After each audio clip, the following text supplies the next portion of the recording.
Assalamualaikum warahmatullahi wabarakatuh. Kembali lagi di channel YouTube aku, dan kali ini aku akan membahas tentang OSI layer di dalam jaringan. Apa sih itu OSI layer? Mari kita bahas.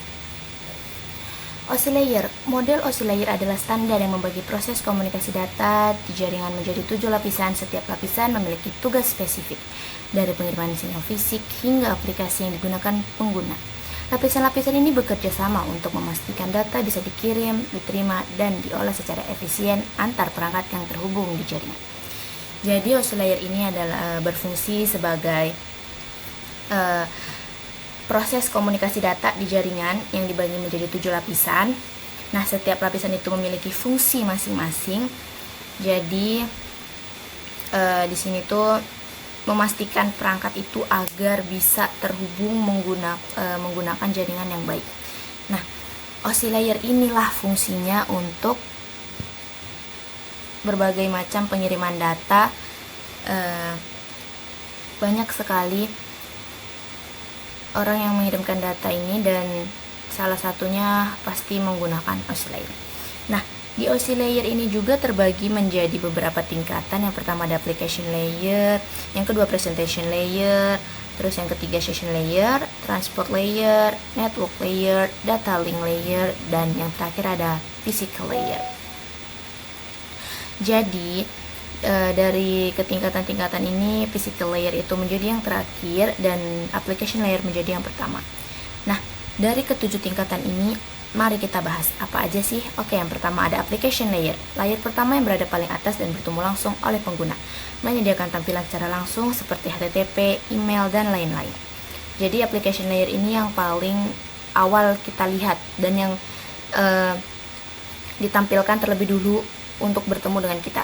Misalnya kayak email, tampilan email itulah si application layernya itu. Misalkan kita ketik Gmail, http.gmail. Nah, kita tuh pasti munculnya yang pertama Gmail itu tampilannya, itulah yang disebut dengan application layer. Dan yang kedua adalah presentation layer, berfungsi untuk mengatur format data sehingga aplikasi dapat memahami data yang diterima. Ini juga melakukan enkripsi dan deskripsi untuk keamanan data. Jadi di sini presentation layer ini berfungsi seperti dia tuh memahami apa yang kita maksud. Misalnya kita nih buka sebuah Google, kita mencari bagai tutorial cara memasak. Nah, presentasi layer inilah yang memahami makna dari yang kita butuhkan tadi untuk disampaikan ke si server atau si penerima. Seperti itu. Kita sebagai pengirim mengirimkan perintah. Nah, nanti si yang menerima itu mencari tahu. Nah, presentasi layer inilah fungsi dari jaringan, fungsi dari OSI layer tersebut untuk memahami data yang diterima oleh kita. Oke, jadi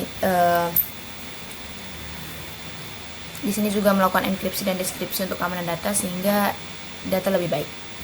Oke, yang ketiga ada session layer, mengelola sesi komunikasi antar aplikasi, menyediakan kontrol sesi yang memungkinkan dua perangkat tetap terhubung selama pertukaran data. Dimulai dari memulai, kelola, dan akhiri sesi. Jadi misalnya ada dua perangkat terhubung. Nah, si sesi layer inilah yang memastikan dan yang mengontrol selama pertukaran data tersebut. Apakah pertukaran datanya berjalan dengan baik, apakah dia diterima dengan baik, dikirim dengan baik, sehingga si penerima data tersebut bisa dilaksanakan dengan baik. Terus ada transport layer. Nah, transport layer bertanggung jawab atas pengirim data secara andal antar aplikasi di komputer yang berbeda menggunakan protokol seperti TCP/UDP untuk mengontrol aliran data dan memastikan integritasnya.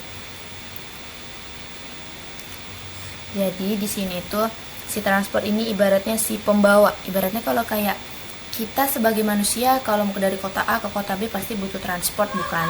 Nah, seperti itu juga jaringan OSI layer OSI layer transport layer ini tuh berfungsi seperti itu. Jadi dari server menuju klien itu dibawa oleh transport layer. Ini untuk apa? Perangkat yang berbeda, karena misalnya pasti ya seperti Ya, di bawah seperti itu. Dia jalan dulu dari lapisan-lapisan menuju tujuan.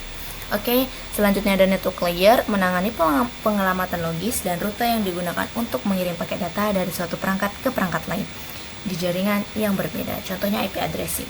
Jadi, IP address ini setiap laptop itu atau setiap device pasti diberikan jika tersambung oleh network.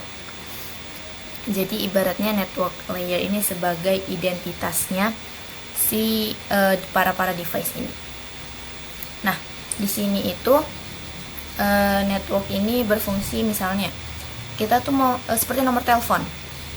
Ibaratnya kita punya nomor telepon masing-masing, bukan? Jadi si penerima dia ingin menghubungi si pengirim ini. Nah, dia bisa menghubungkan si IP address-nya aja. Nah, seperti itu. Jadi setiap kita mempunyai network layer ataupun yang tersambung dengan network, pasti diberikan IP addressing sebagai identitas kita.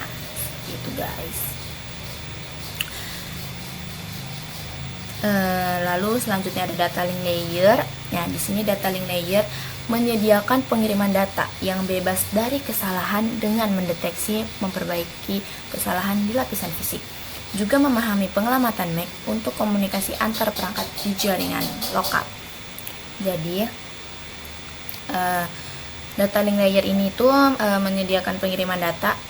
Nah, jadi dia tuh menyediakan pengiriman data sekaligus memastikan bahwa data yang dikirimkan itu tidak ada kesalahan di lapisan fisik. Nah, dan di sini juga dia fungsinya memperbaiki. Dan di sini juga dia menangani pengelamatan MAC untuk komunikasi antar perangkat. Jadi kayak MAC-nya itu di pengelamatan seperti itu. Oke, yang terakhir ada physical layer, mengatur transmisi sinyal listrik, cahaya, atau gelombang radio untuk mentransfer data secara fisik antar perangkat. Ini berhubungan langsung dengan perangkat keras. Jadi, misalnya ada device nih seperti router atau server atau switch, dia kan pasti menggunakan kabel dan konektor nih. Jadi dia pasti si physical layer ini tuh memastikan data dan kabel dan konektor kita ini apakah berfungsi dengan baik, apakah bisa mengirimkan atau menerima data, kabelnya ini benar atau salah, seperti itu. Sehingga dia memastikan bahwa perangkat yang kita gunakan itu untuk menghubungkan itu sangat baik.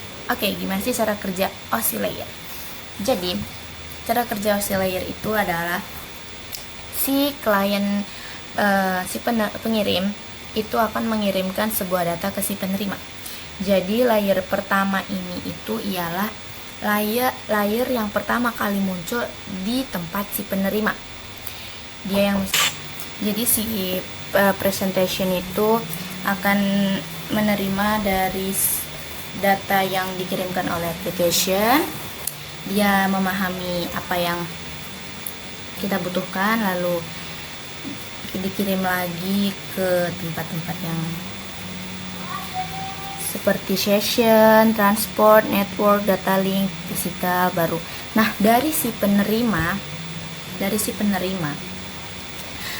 physical itu menjadi bagian pertama dari si penerima. Jadi application itu dia di bagian terakhir karena dia akan menampilkan apa yang dikirimkan oleh si pengirim. Nah, jadi physical di sini dia yang sebagai layer pertamanya. Seperti itu. Karena dia yang menerima duluan dari si physical ini, seperti itu. Jadi seperti itu guys. Nah, jadi cara tutorialnya, dan thank you for watching. Bye bye.